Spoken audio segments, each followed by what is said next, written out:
இந்த மாதிரி ஈஸியான மெத்தடில் சிக்கன் குழம்பு எப்படி செய்கிறதுன்னு பார்ப்போம். அதுக்கு ஒரு 2 ஸ்பூன் எண்ணெய் விட்டுக்கலாம். எண்ணெய் சூடானதும் பட்டை, கிராம்பு, லவங்கம் சேர்த்துக்கலாம்.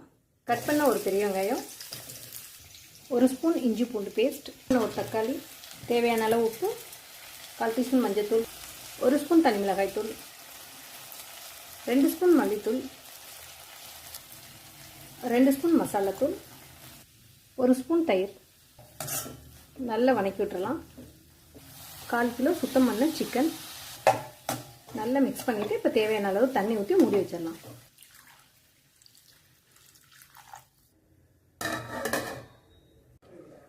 கறி நேரம் வெந்திருக்கும்.